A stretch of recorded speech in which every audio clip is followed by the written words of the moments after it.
Ireland's population is growing. It is expected to increase by more than 1 million over the next 20 years. If current trends continue, this will further fuel demand for new housing in the outer suburbs and commuter belts of our cities. This in turn would push up vehicle emissions and lock in the already crippling effects of gridlock. To avoid the repercussions of urban sprawl, a new national planning framework calls for a reimagining of our urban centres to be more than just commercial hubs, but also vibrant places to live. So, what could this really mean for our cities and their future?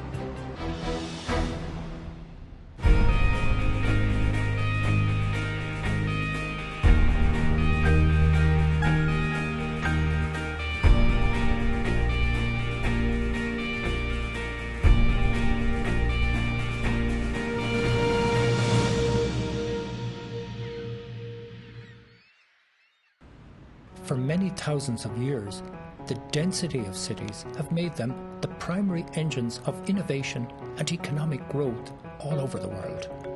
But our cities are now going through a crisis. To get a sense of how and why cities need to reinvent themselves, I'm here in Ireland's real capital, Cork City, with Dr. Frank Crowley, a spatial economist who has a unique insight into the future of cities like Cork. So why does a city like Cork matter for people in Ireland? We're expecting 70% of the world's population to be in urban areas by 2050.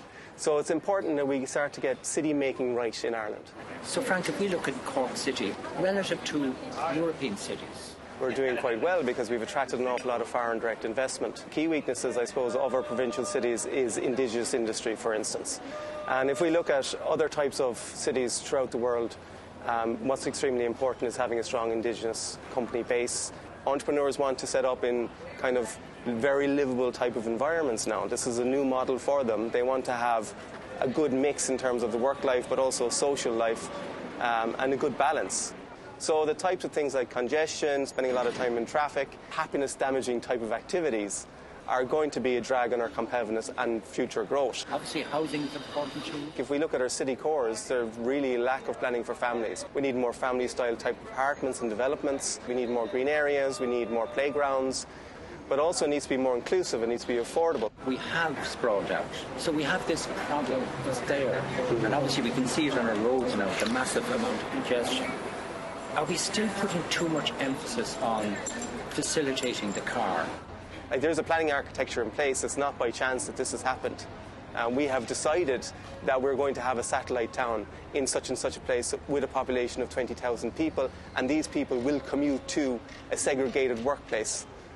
So you have this to and fro of different segregated areas. If we had more families living within the city centre, it would completely underpin the survival and the resilience of these businesses going forward. It will create an innovative environment. You'll get more entrepreneurial development happening and spinning off from that type of ecosystem that would happen.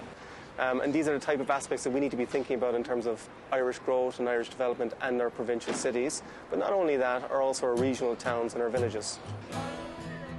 My take from Frank is that if we want our cities to have a prosperous future, then they need to become more vibrant and livable to rival any European city. So how do we make this happen? Well, that's just what recently returned couple Frank and Jude are hoping to do. They're leading a campaign to breathe new life back into Cork's Old Town Centre. So we moved here nearly 2 years ago from Amsterdam, and the similarities were, I was quite astounded by the similarities between Cork and Amsterdam. They're both built on marshes, they're both built by the Dutch and built a lot of brick buildings as well. We wanted to be in a situation where we didn't own a car, that we could walk and cycle everywhere.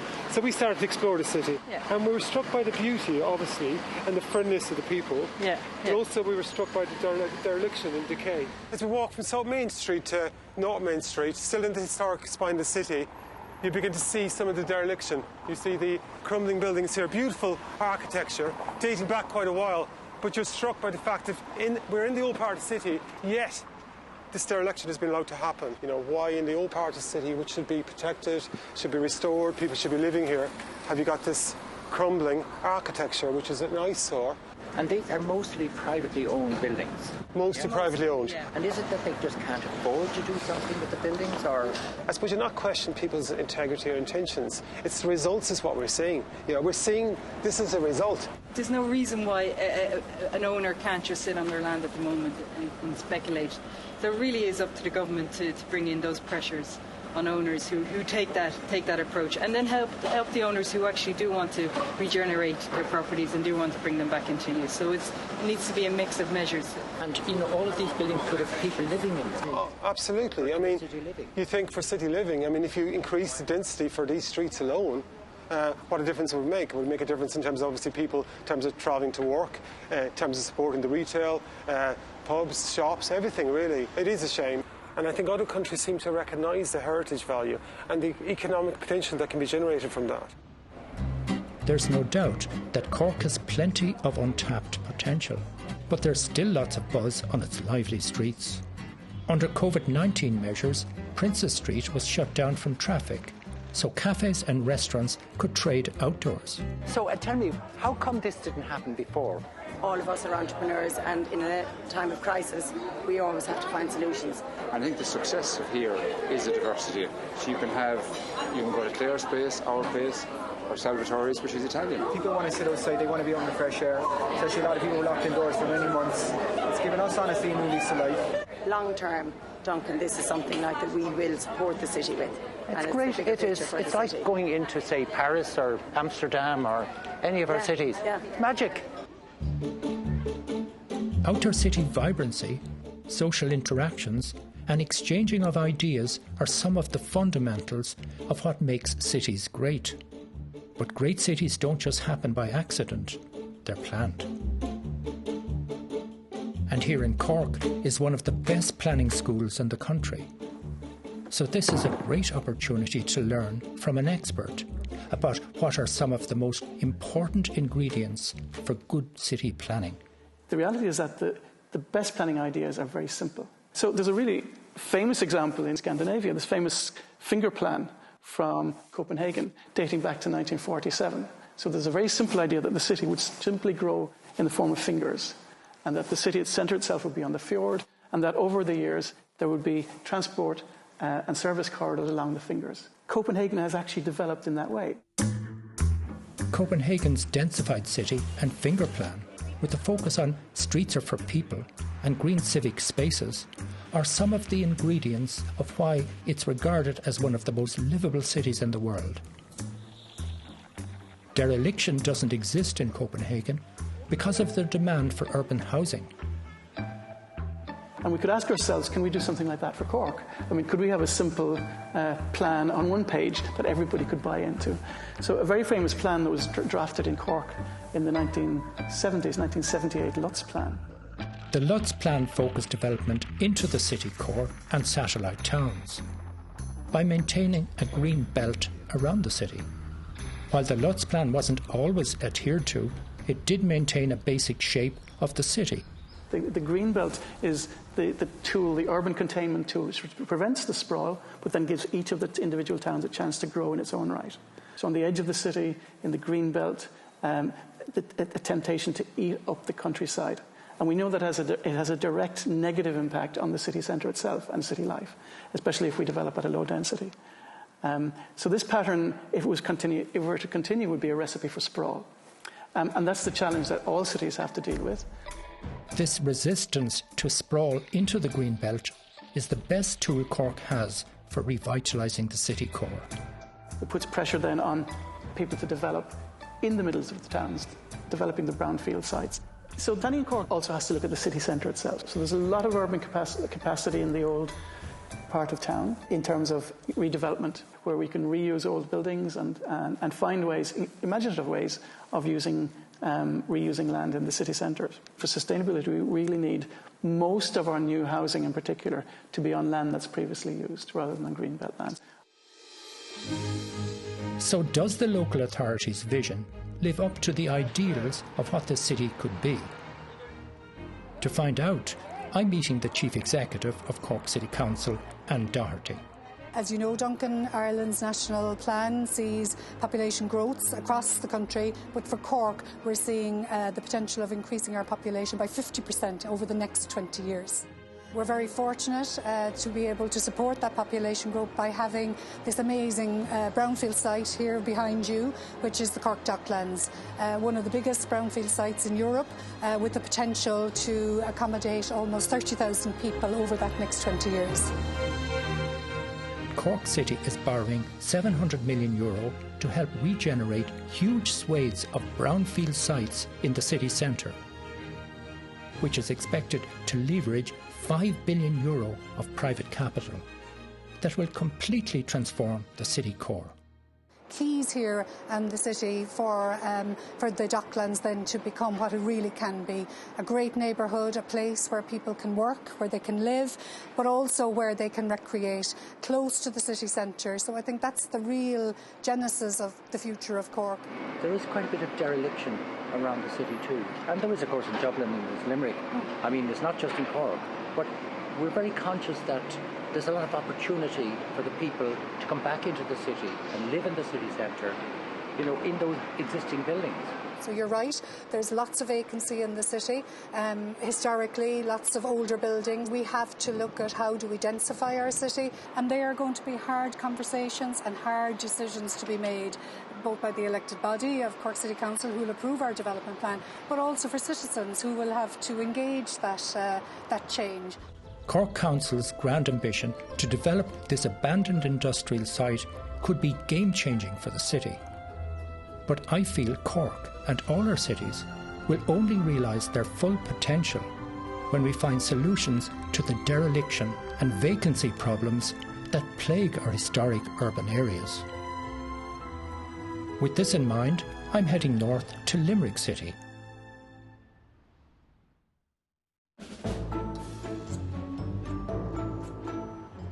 Once regarded as the most beautiful city in Ireland, Limerick has some of the most intact Georgian architecture in the world. Georgian architecture is typified by dense but beautiful terraced streets of tall brick buildings laid out along wide granite pavements, with plenty of urban parks and squares that were a critical part of the vibrant livable city movement 2 centuries ago.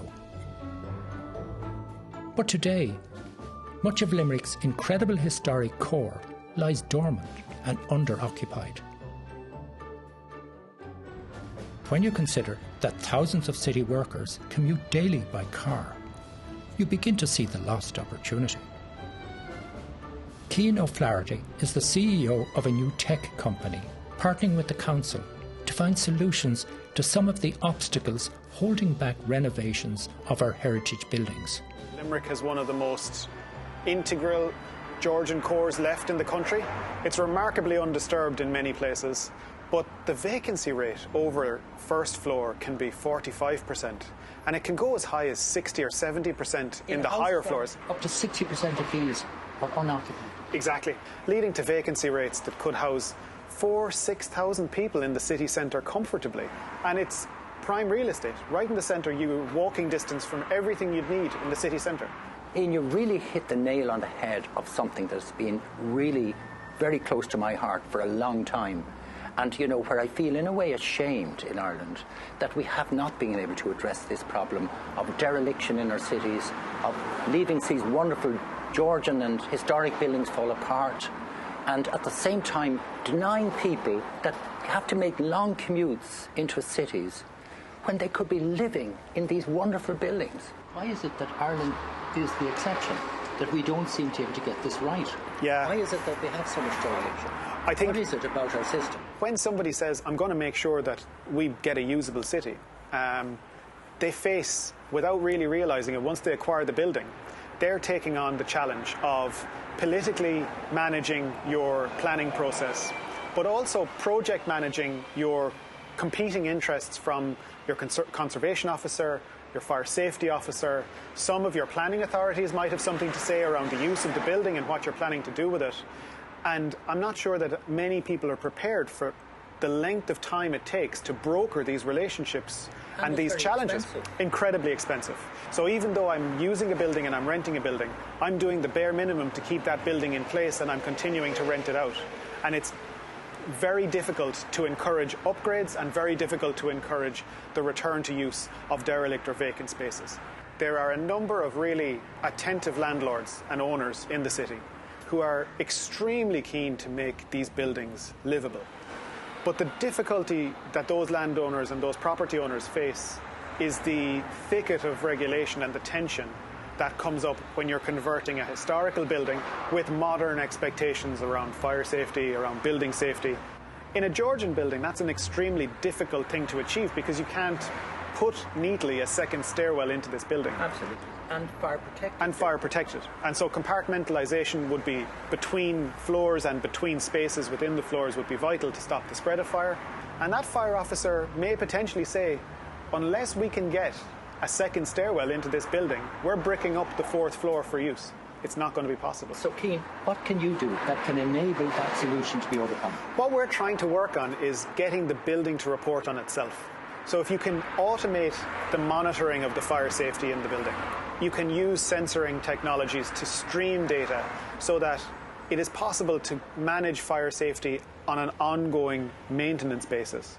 We're making the technology that lets that happen at a manageable cost at install and allows for the streaming data to be reported where the fire safety officers can see it, where the tenants and the landlords are alerted and intervene at the right level when things need to be done to keep the building safe. But it's also making an allowance to say these buildings form part of our cultural fabric and are not going to be able to achieve the standards of a new build. In many ways, what makes this city and its historic buildings so special is also what's holding the city back. The unintended consequences of protection orders, combined with the lack of will of some property owners, has amounted to an effective destruction of our city's heritage. How are you? In search of solutions, I'm meeting the head of Limerick Council's Urban Innovation Unit, Rosie Well. Yeah, isn't it lovely up here? There's probably an awful lot of these houses here in the city centre that are owned by private people, and really they just sit on them, and they don't really see the urgency for them to become dwellings, you know, and they just, more and more dereliction takes place. How do you as a local authority make them do something about this? In Ireland in particular, there are a few problems around that. Like, we don't have a property tax that's enough to make anyone do anything. We don't have a site value tax, and so there are very few disincentives for people to treat their property other than anything but a bank account. We really can't leave that scenario as it is. We need to make sure that we use all of our statutory powers to, you know, try to push people into developing their properties or utilising them to the most that they can. But then we're also setting up a one-stop shop, so it's easier for people to come in and solve that problem. We have a tax incentive that pays for basically 50% of the cost of doing up the old buildings, but people need to know about it. They need to be able to be brought through that process because it involves lots of different people in the council, conservation officer, the fire officer, the planner. We get them together in one space and explain the tax incentive and bring them sort of step by step through the process of doing up an older building. If Limerick Council's plan works, this would be a huge boost to the city and could provide a template for the rest of the country. But if Limerick is to become a truly livable city, it also needs to overcome its traffic congestion problem. Ailey Drake is a member of the Limerick Pedestrian Network who may just have the answer. This is Newtown Perry, and in the 19th century, Newtown Perry was considered, you know, a far superior Georgian city than even Dublin. It was in the 1990s then that the traffic plan was changed to bring all the through traffic through both the medieval and the Georgian centre. So this has made it very hostile environment. We have a ring road around Limerick, which is a tolled road, but people are choosing to drive through the city instead of taking the toll because obviously it's free to drive through the city. You know, it's polluted, it's noisy, it's just not a nice place to be. And I think that's had a huge adverse impact on the street. It's been detrimental in terms of businesses and people living on the street, because who wants to live on a noisy, polluted street?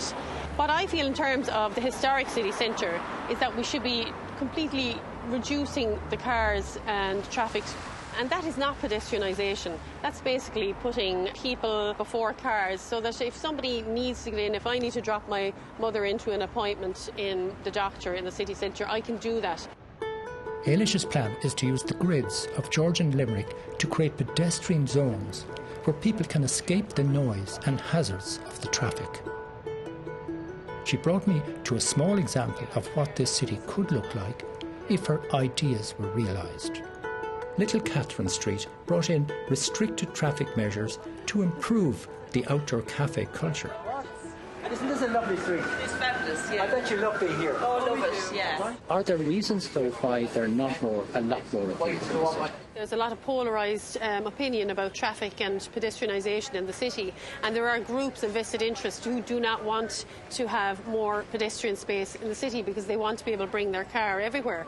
And this really, I suppose, comes from the kind of the age-old idea that you can drive your car right up and park outside the shop. And you can see that this street has really even blossomed since it was put in, and more cafes are coming to here because obviously that's where people want to be. Wouldn't it be lovely if the whole city was like this? It's great to see an example of city living work on one little street corner. I hope this is something that can be built on. Limerick are working on so many innovative approaches to overcome many of the challenges that all our cities face. But not to be outdone by Cork, Limerick has a monumental brownfield development of its own, right in the heart of the city. What we're doing here is creating a new heart for the Limerick city.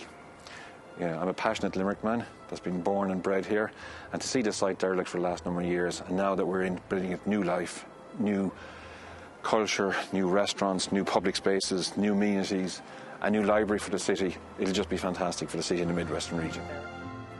Limerick Council's unique approach, Limerick 2030, a new company who are acquiring prime location brownfields like this to be regenerated in the public interest. The Opera Square will consist of Limerick's tallest office building, cafes, restaurants, and an open square to breathe new life back into the city core. David, one of the issues that I have that I'm very concerned about, we have an awful lot of dereliction still in our cities, and we have an awful lot of brownfield sites like this lying idle for years. And then, of course, when developers do buy them, always trying to kind of maximise profit, you know, and then they don't really think in terms of the common good, the public spaces, the public realm, you know, the important issues that are needed to be addressed. We're probably unique. I don't think there's any other county council in Ireland that has such a company, but we specialise in driving these sites forward to delivery. But we have a social conscience at the same time, where we're trying to make sure that the commercial elements are mixed in with the public realm spaces and the public need. So this is going to be a really big addition now to... This will be a statement for the city and the people of Limerick. It is fantastic. We want this to be like comparable with any European major site. Wonderful opportunity. It's brilliant. Fantastic. It's absolutely fantastic for the city. Great, lovely. Thank you. This idea of a local authority-owned company redeveloping our urban centres for the public good could be a template for the rest of the country. All local authorities are required to produce new spatial plans over the next 2 years. These plans will be open to public consultation on local authority websites, which gives us all an opportunity to have our say in how our urban areas will be reshaped in the years ahead.